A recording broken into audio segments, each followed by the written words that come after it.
अस्सलाम वालेकुम स्टूडेंट्स, आज हम नाइन्थ क्लास का चैप्टर 12 का जो सेकंड थ्योरम है वो करने जा रहे हैं। बेसिकली जो सेकंड थ्योरम है ना, वो फर्स्ट थ्योरम का कन्वर्स है, उसका माकूस है, उसका रिवर्स है। यानी कि जो पहले थ्योरम में गिवन था वो इसमें हमें प्रूव करना पड़ेगा, और जो पहले का प्रूव था वो इसमें उसने खुद बता दिया, हमें वो गिवन में दे दिया है। अब पहले थ्योरम में हमने ये प्रूव करना था कि P से A तक का डिस्टेंस और P से B तक का डिस्टेंस बराबर है, बट इसमें वो उसने खुद बता दिया। देखिए यहाँ पे लिखा हुआ है कि P से A तक और P से B तक तो बराबर है। तो पहले थ्योरम में उसने बताया क्या हुआ था, उसने बताया ये हुआ था, ये जो P है ना, ये इसके यहाँ पे ये राइट बाइसेक्टर पे है। तो इसमें ये हमने प्रूव करना है कि जो पॉइंट है ना, इसके राइट बाइसेक्टर पे लाई करता है। ठीक है जी, हम ये प्रूव करेंगे। पहले गिवन दोबारा से तो देख लेते हैं। गिवन ये है कि लाइन सेगमेंट ए बी है जी, ठीक है, ये एक लाइन सेगमेंट है ए बी है वो, और उस पर एक पॉइंट जो है ना सच दैट, एक कोई भी उस पर नहीं है, कोई भी एक पॉइंट है, पी है एक पॉइंट कहीं भी, और वो पी से जो है ना, जो पॉइंट जो है उससे ए का और बी का डिस्टेंस बराबर है।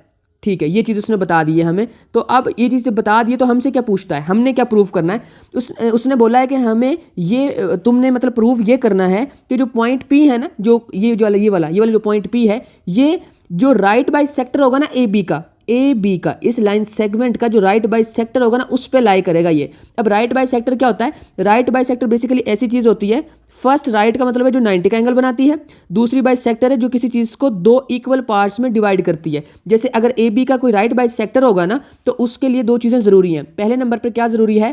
पहले नंबर पर यह ज़रूरी है कि जो एंगल बनेगा ऐसे ए सी और पी, वो ऐसे बराबर होगा 90 डिग्री के।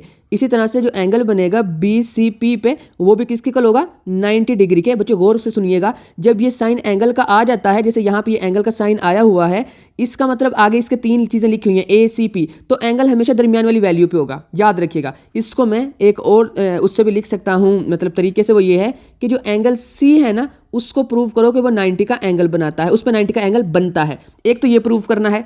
दूसरे नंबर में इसको प्रूव आपने लिखना वही जो बुक में लिखा हो, पर मैं इसको आपको खोल के बता रहा हूँ बातें, कि ये जो इसमें बड़ी छोटी सी लाइन में 3-4 बातें छुपी हुई हैं, मैं वो बता रहा हूँ। फर्स्ट उसमें से ये था कि एंगल सी 90 का है दोनों तरफ से, इस तरफ से भी इस तरफ से भी, ये प्रूव करना है। दूसरी बात ये हमने प्रूव करनी है कि ए से जो सी है वो जितनी लेंथ में है उतनी ही लेंथ बी से सी तक की है। ये हमने प्रूफ करना बच्चों। यहाँ बेसिकली बच्चों कन्ग्रुएंट के साइन आएंगे, मैंने इक्वल के डाले, दोनों बातें ठीक है। वैसे कन्ग्रुएंट जो है ना, यहाँ पे सिंबल आएगा, मैं बताऊंगा। ये आया हुआ है बच्चों, इसका मतलब पता है क्या होता है कन्ग्रुएंट का? इसका मतलब होता है ज्योमेट्री के अंदर, प्रॉपरली मैथ की टर्म में बात करें तो इसका मतलब होता है सेम साइज एंड शेप।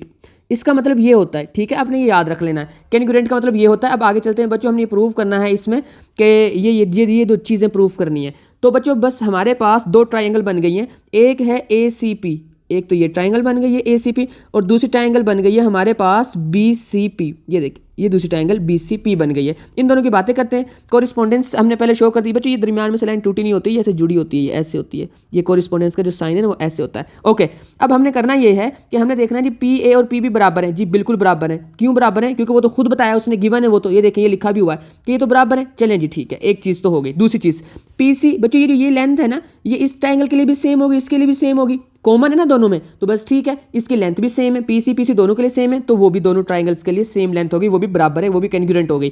तीसरी चीज़, हमने एक कंस्ट्रक्शन की थी बच्चों। कंस्ट्रक्शन आपने करनी है, वो मैं मिस कर गया था यहाँ से। कंस्ट्रक्शन में बताता हूँ। कंस्ट्रक्शन में ये करनी थी कि मेजर करके ना ए बी का कोई मिड पॉइंट लेना है, उसको पी से मिला देना है, ऐसे। ये हमारी कंस्ट्रक्शन थी। कंस्ट्रक्शन बेसिकली डॉटेड लाइन से शो की जाती है, याद रखिएगा। तो उसने बिल्कुल ठीक है, डॉटेड लाइन से किया हुआ है, तो ये हमारे पास कंस्ट्रक्शन होगी। कंस्ट्रक्शन हमने इस तरह से की थी कि हमने सी को मिड पॉइंट माना था, तो फिर मिड पॉइंट अगर सी है तो ए से सी तक का डिस्टेंस और बी से सी तक का डिस्टेंस बराबर होगा ना, क्योंकि वो कंस्ट्रक्शन हमने इस तरह से की है, मेजर करके की है, तो बिल्कुल बराबर होगा। और ये मैंने ऐसे लिखा है, वो हमने आगे लिख दिया उसके रीजंस में कि वो कंस्ट्रक्शन ही ऐसे की है। ठीक है बच्चों, ये तीन चीज़ें बराबर हो गई, तीनों साइड्स बराबर हो गई। जब एक ट्राइंगल में टोटल 6 चीज़ें होती हैं, 3 एंगल 3 साइड, कोई भी 3 चीज़ें बराबर हो जाए ना, हम 6 की 6 को बराबर मानते हैं, या सेम साइज एंड शेप मानते हैं, याद रखिएगा। ओके जी, जब 3 साइड्स बराबर हैं तो तीनों एंगल्स भी बराबर होंगे। लेकिन उससे पहले एक चीज़ लिखनी होती है, ये प्रॉपर जो यहाँ पे पहली स्टेटमेंट है ना, उसको फोर्थ वाली स्टेटमेंट लिखनी होती है। बस दरमियान में से कोरिस्पोंडेंस का साइन निकाल के ना कन्ग्रुएंट का साइन डाल देते होते हैं।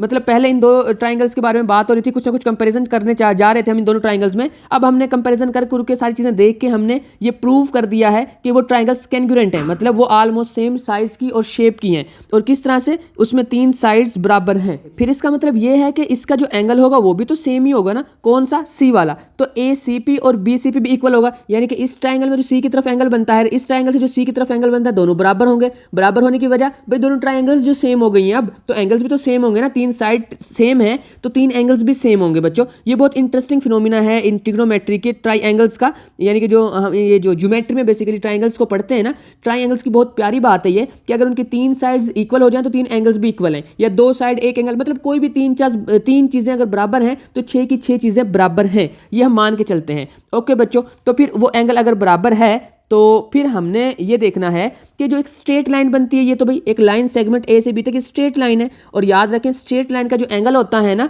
वो 180 होता है। मैं यहाँ ड्रॉ कर देता हूँ, देखो बच्चों आपने पढ़े हुए हैं ना क्वाड्रेंट्स और XY जो है वो प्लेन पढ़ा हुआ है, तो ये 0 होता है, यहाँ पे 90 का एंगल होता है, यहाँ पे 180 होता है, यहाँ पे 270 होता है, इसको कभी कभी 360 भी बोल देते हैं, ठीक है। अब गौर से देखें, ये जो स्ट्रेट लाइन बनेगी उसका एंगल कितना है बच्चों, उसका एंगल यहाँ पे स्ट्रेट लाइन का एंगल हमारे पास 180 है, तो इसका मतलब स्ट्रेट लाइन का एंगल 180 होता है, ये आपने बस याद रख लेना है। अच्छा बच्चों, अब हमारे पास ना 2 बड़ी प्यारी चीज़ें आ गई हैं, वो कौन कौन सी हैं गौर से सुनिएगा, बड़ा इंटरेस्टिंग पॉइंट है ये। अब देखें, हमारे पास एक चीज़ ये आ गई है कि दोनों इन एंगल्स को ऐड करें तो 180 बनता है, और इससे ऊपर वाली स्टेटमेंट ये थी कि अगर इन दोनों को देखें तो वो इक्वल भी हैं, ठीक है। तो इसका मतलब ये है कि हर एंगल 90 का होगा, क्योंकि 90 का अगर एंगल रखा जाए ऐड करें तो वो 180 बनता है और वो इक्वल भी होता है। अदरवाइज या तो 180 नहीं बनेगा या वो बराबर नहीं होगा। जैसे हम 80 और 100 बनाएं, वो 180 तो बनाते हैं पर वो इक्वल तो नहीं है ना। तो अगर इक्वल भी हैं और उसके अलावा दोनों बराबर हैं, मतलब इक्वल तो हैं, और सेम होने के साथ साथ 180 बनाते हैं सम रख के, मतलब उन दोनों को अगर ऐड करें उन दोनों का सम 180 बनता है, तो इसके अलावा कोई पॉसिबिलिटी बनती ही नहीं है कि हर एंगल 90 का हो। तो यही हमने इधर प्रूव भी कर दिया है कि वैसे तो उसने ये जो थी हमने कंस्ट्रक्शन जो की थी वो प्रूव हो, वो सॉरी जो कंस्ट्रक्शन तो हमने मिड पॉइंट पे की थी, पर ये प्रूव हो गया है हमारा इन 2 पॉइंट से। किस से, पहले नंबर पे जो 1 बनाई थी हमने और ये 2 बनाई है कि दोनों बराबर भी हैं और सम 180 के इक्वल है, तो ये प्रूव हो गया हमारे पास कि वो एक दूसरे के परपेंडिकुलर है। 90 का एंगल बनाना इस परपेंडिकुलर, ओके, तो बस ठीक है ना, परपेंडिकुलर है तो बात बन गई है। तो अब हमें पता चला कि C से A तक और C से B तक, बच्चों ये तो हम पहले लिख सके ना, C से A, और ये बस ये क्या है कि उसने C पहले लिख लिया है, B बाद में लिखा है, बात तो वही, स्टेटमेंट तो वही है ना, एग्जैक्टली कंस्ट्रक्शन थी हमारे पास, इधर भी वही उसने रीजन बताई है, इधर भी तो आपको पता था कि ये तो इक्वल है तो उसने ये लिखा, तो बस हमने सारी चीज़ें प्रूव कर तो दी हैं। देखें ना, ये 2 चीज़ें प्रूव हो गई हैं, C पर एंगल 90 का बनता है, ये चीज़ ये भी प्रूव हो गई, AC और BC बराबर है, ये भी प्रूव हो गया। देखें AC और AC लिखो या CA लिखो, बस पॉइंट ये रखा, अगर C पहले है तो दोनों में पहले आएगा, अगर इधर A पहले आ रहा है तो इधर से B पहले आएगा, बस ये मतलब तरतीब से चलना है, तो वो बाकी चीज़ें ठीक ही हैं। तो इसका मतलब PS is right bisector of AB, तो वो उसका AB का राइट बाइसेक्टर है। क्यों? क्योंकि वो एक तो 90 का एंगल बनाता है, ऊपर से वो उसको मिड पॉइंट पे आके कट करता है, इसलिए वो उसका राइट बाइसेक्टर है। तो ये जो है, ये 3 डॉट है ना, इस तरह से इनका मतलब होता है देयरफॉर, ये याद रखिएगा, इनको देयरफॉर कहते हैं। अगर ये इसके उल्ट हो, मतलब ये 2 पॉइंट होते और नीचे इनके पॉइंट होता इस तरह से, तो हम इसको हिंस बोलते हैं, कि हिंस प्रूव दैट नहीं कहते जिस तरह से, वो वाला ये। खैर, तो ये तो देयरफॉर के 3 साइन है, तो फिर वो कहते हैं the point P is on right bisector of AB, तो ये प्रूव हो गया कि जो पॉइंट है वो उसके राइट बाइसेक्टर पर लाई करता है।